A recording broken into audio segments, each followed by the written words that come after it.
Bonjour à tous et bienvenue dans cette nouvelle chronique des terres de Mandelzy. Aujourd'hui, j'ai envie de vous parler du relief des terres de Mandelzy et plus particulièrement de comment j'ai créé la carte du relief des terres de Mandelzy.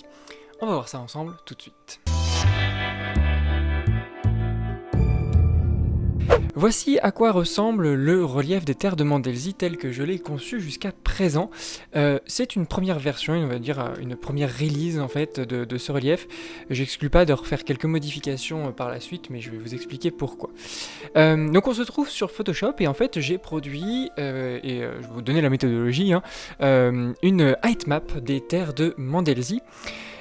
Pour revenir un petit peu dans l'historique, pour la Mandelzy tout court, j'avais dessiné la carte du relief à la main en prenant chacune des courbes de 2 niveaux et en les dessinant une à une. Pour les terres de Mandelzy, je me suis dit que je voulais quelque chose de beaucoup plus réaliste, donc de beaucoup plus détaillé, et il était hors de question de le faire entièrement à la main. Alors j'ai d'abord commencé à essayer d'écrire un petit algo pour faire ça, générer ça de manière un peu procédurale avec Python, de donner un aspect réaliste. Ça marchait à petite échelle sur des maximum sur des images qui faisaient 1000 par 1000, mais pas suffisamment bien sur une grande image ici de 10 000 par 10 000, car c'est ce que fait bien l'image que vous avez tout simplement à l'écran. Donc je me suis penché sur plein d'autres méthodes, j'ai testé plein de choses, et j'en suis venu tout simplement à prendre le relief réel, donc de la Terre, à prendre des petits bouts de relief ici ou là, à jouer sur les différentes nuances, puisque j'ai trouvé un site où on peut faire ça, en mettant plus ou moins clair en fait les sommets, ou plus ou moins foncé les zones de plaine, et en assemblant tous ces éléments, on a le résultat que vous avez devant vous. Alors, je vais juste vous montrer les différentes parties que j'ai prises comme ça. Donc là, vous avez toutes mes tuiles un peu de référence, celles qui m'ont servi à faire tout simplement le relief des terres de Mandelzy. Donc je les ai superposées finalement. Je les ai aussi déformées ici ou là pour bien faire le relief que vous avez vu tout à l'heure. Alors, juste pour vous donner un exemple, ici on a le relief de l'île de Madagascar.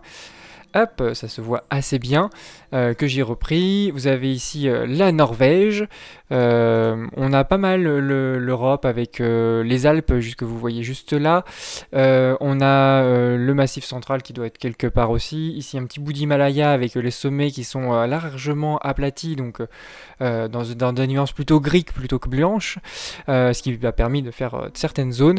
Bref, vous voyez qu'il y a quand même full de tuiles qui m'ont servi de base. Alors si je reviens ensuite sur mon fichier Photoshop, ces tuiles elles sont ici, alors pas toutes parce que je les ai fusionnées aussi, vous voyez que si j'en enlève quelques-unes vous avez des petits bouts ici ou là, et le relief se décompose comme ceci avec une grande chaîne de montagnes qui traverse en fait les terres de Mandelzy en diagonale. On a un relief qui est quand même assez prononcé, mais on verra que ça me permettra de donner beaucoup plus d'enjeux je pense à ce territoire. Et on reconnaît, alors si vous êtes assez féru de géographie vous pourrez reconnaître certaines zones, mais quand même il va falloir un petit peu y aller parce que avec les superpositions etc ça n'est pas évident. Alors tout n'est pas forcément cohérent, mais ce qui m'intéresse encore une fois ici c'est l'aspect global, et je vous disais tout à l'heure qu'il s'agissait d'une première version, et là où je verrai de très grosses incohérences, peut-être que je ferai quelques corrections par la suite. Je pense que ça sera plus des micro-corrections. Par exemple, on va avoir une ville qui se situe juste ici, en plein milieu des montagnes. Donc il va falloir faire peut-être quelques petits ajustements, et encore que, puisque l'échelle n'est pas suffisante pour descendre à des niveaux de précision très très fins. Donc un cours d'eau par exemple qui formerait une gorge au milieu de montagne, par exemple, on peut tout à fait imaginer que vous ayez un cours d'eau qui passe, c'est peut-être pas les meilleurs exemples, mais ouais, je sais pas, par exemple un cours d'eau qui continue ici et qui rejoint ici cette vallée, à cette échelle de définition, on ne le verrait pas, et il formerait en fait une gorge, donc je sais même pas s'il y aura beaucoup d'ajustements à faire en termes de relief, peut-être ici ou là, parce qu'il y a quelques imperfections qui demeurent, mais l'aspect global est plutôt bon, à mon sens. Donc, par superposition finalement de différentes parties du relief terrestre, on arrive à ce genre de relief ici avec quelque chose d'assez prononcé, j'en ai bien conscience, mais c'est tout à fait voulu. La deuxième étape, ça a été de faire aussi le relief sous-marin, et là le processus a été tout à fait le même, ça a été de prendre des bouts du relief sous-marin ici. Vous voyez que je me suis débrouillé avec seulement 5 tuiles différentes pour vous produire ceci. Alors, les deux ne se superposent pas en nuances de gris, parce que c'est pas du tout cohérent. Dans une height map, en fait, on a le noir qui est normalement le niveau le plus bas et le blanc le niveau le plus haut. Donc là, c'est pas du tout cohérent. Donc je vais enlever tout simplement la couche qui est fait la terre, les terres émergées, on va dire, et vous avez ici toutes les terres immergées. Donc le système est le même, avec des failles ici ou là. Je me suis attaché à essayer de faire quelque chose de plus ou moins cohérent. Les personnes qui seraient des spécialistes de la géologie me diraient que ce n'est pas possible, et vous avez certainement raison. Mais l'idée, c'est que ça va rendre quand même relativement réaliste, et je trouve que le rendu final l'est plutôt pas mal. Alors, le rendu final, quel est-il ? Eh bien, il est réalisé ensuite dans QGIS. Cette height map, elle est juste là pour modeler les choses, et c'est assez facile en fait, parce que, par exemple, si je reviens sur la terre ferme, si je veux un endroit donné lisser un peu plus, par exemple, je vous prenais cet exemple ici, je veux créer une vallée qui relie ici, je peux le faire en utilisant les outils de densité de Photoshop. Hop, il faut juste que je me mette sur le bon calque, et a priori c'est tout à fait possible. Donc là par exemple je le fais à l'arrache, mais je peux créer un cratère en jouant sur la densité tout simplement. On va bien veiller de tout enlever. Voilà. Donc c'est pour ça qu'on part, j'ai créé ce relief là à partir de ces reliefs plutôt, à partir de nuances de gris, et non pas forcément directement en fausses couleurs. Les fausses couleurs, elles viennent ensuite dans QGIS, donc je prends ce PNG, je le géoréférence dans QGIS, et voilà ce que ça donne. Alors on va juste enlever peut-être les lieux nommés dans un premier temps. Donc il y a bien deux couches finalement. On a ici la Terre. Donc je vous épargne la nomenclature, avec les 255 variations qui sont utilisées pour donc de nuances de gris qui sont utilisées pour faire cette couche là. Et pour la mer, donc le relief sous-marin, on part de 38 et je crois qu'on va jusqu'à 222, donc une plage un petit peu moins grande de nuances de gris, mais ça fait le taf. Donc on a bien deux couches. Si demain je veux juste mettre les terres émergées, je peux tout à fait le faire. Si je veux rajouter quelque chose d'un peu plus détaillé, je peux tout à fait le faire en ajoutant les terres immergées. Et franchement, moi je trouve que le rendu et la plage de valeur que j'ai utilisée également sont plutôt satisfaisants. J'aime beaucoup cette plaine ici. Alors ça mériterait peut-être un petit peu là de mettre un peu de flou par exemple pour adoucir les nuances. Mais ça rend vraiment super bien. Et le corollaire à tout ça, c'est qu'il va falloir redessiner tous les cours d'eau. Oui. C'était un peu Alors, lorsque j'ai commencé mes investigations sur la création du relief, l'objectif c'était de partir des cours d'eau, des délimitations de la limite terre-mer en fait, et de générer le relief à partir de ça.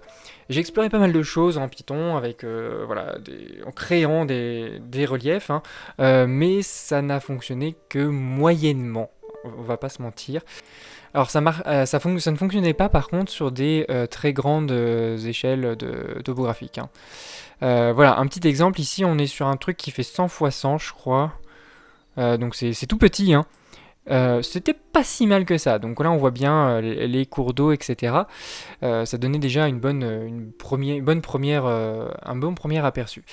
Toujours le même exemple avec ici les fonds marins qui étaient matérialisés, et surtout les différentes couches d'input.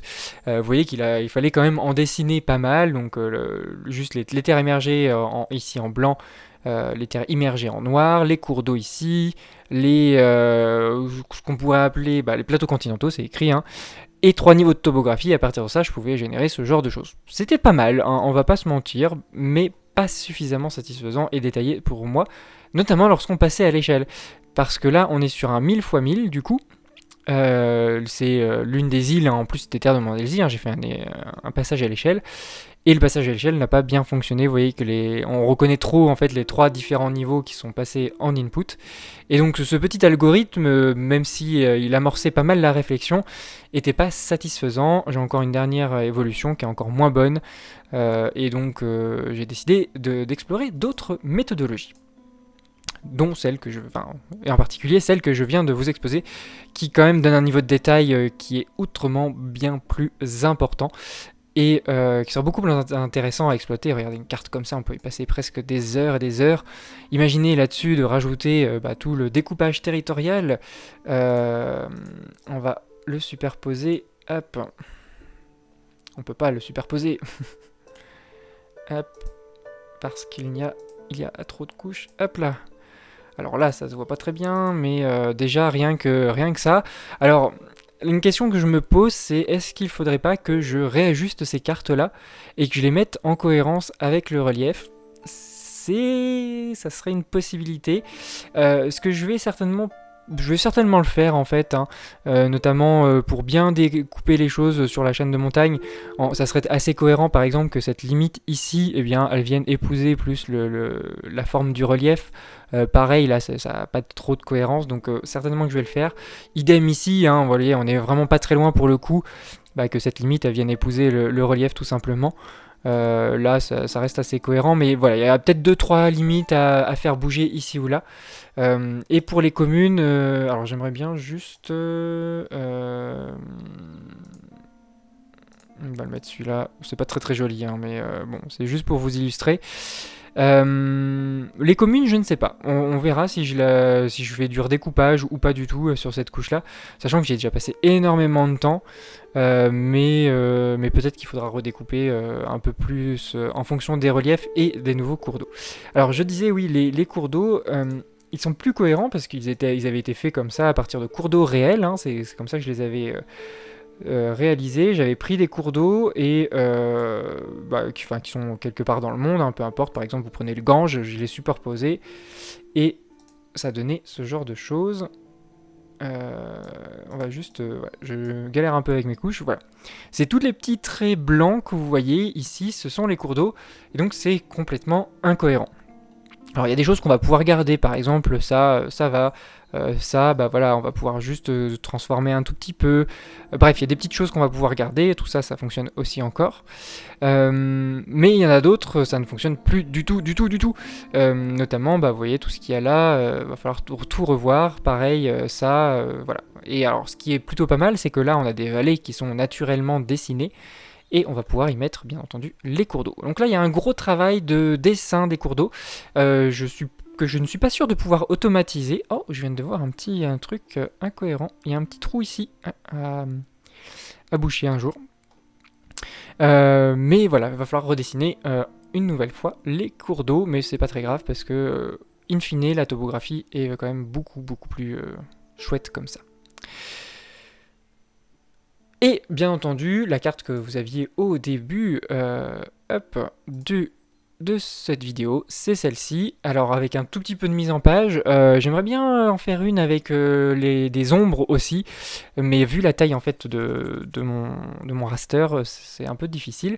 Mais rien que ça déjà, ça rend plutôt bien. Alors il y a encore des petites choses à corriger, ça se voit notamment là.